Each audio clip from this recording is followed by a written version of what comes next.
Okay, last one. I hope. Swear to God, if I finish this one, and then all of a sudden there's like 5 more freaking training tutorials, I am going to flip a biscuit or something.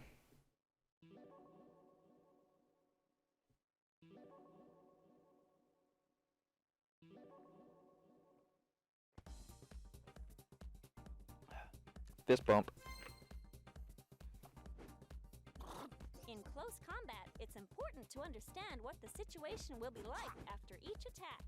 For instance, after you land one of your moves, you usually have a small window of time where you can move while your opponent is still stunned.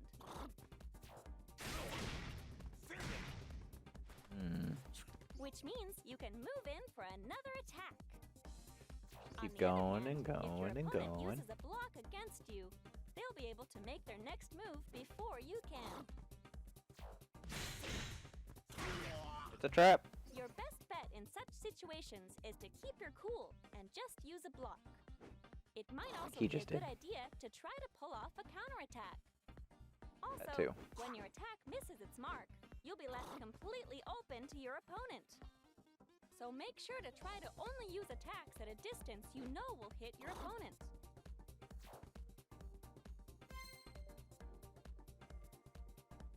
If you're pressed up against the wall when a phase shift from dual phase to field phase occurs,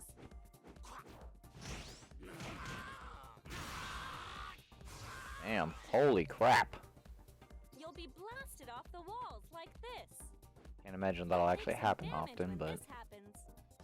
But I guess if you think of it as your chance to break away from the wall and reposition yourself, it doesn't really seem so bad. If it gets launched by a powerful attack, your Pokemon will automatically perform a mid-air recovery.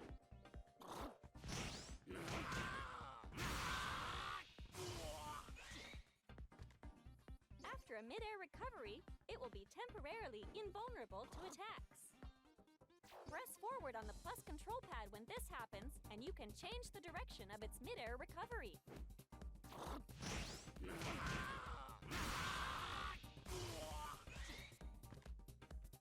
While you're falling back down, you can also use the plus control pad to slightly change the...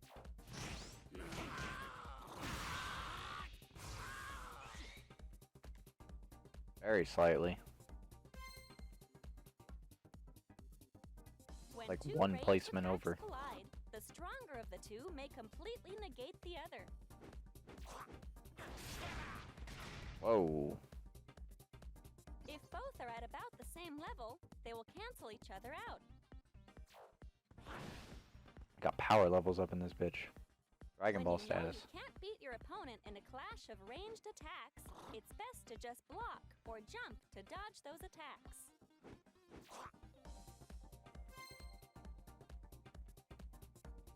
You know, you can actually recover some of the damage you take.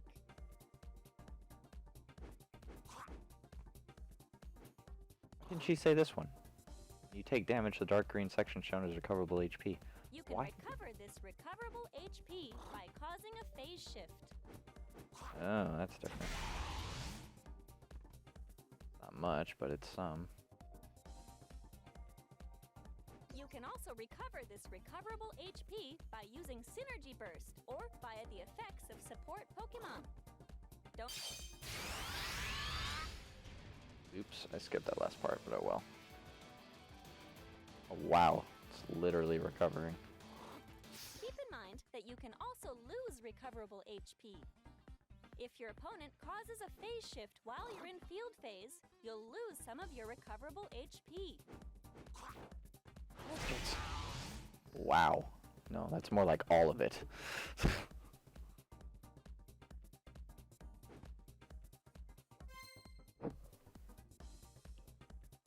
If you attack while jumping, such as by pressing the X button while in high stance, you'll be able to launch your attacks while avoiding low ground level attacks. What the hell? In that same style, anti-air actions will easily win over higher placed attacks.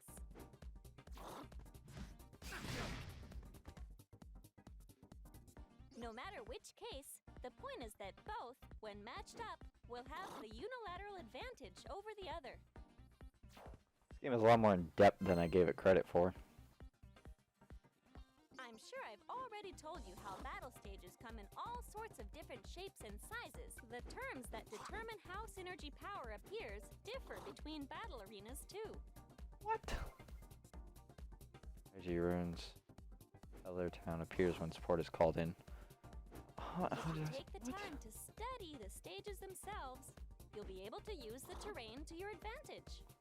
Ow. Okay. That's intense. That's some intense crap. Holy crap.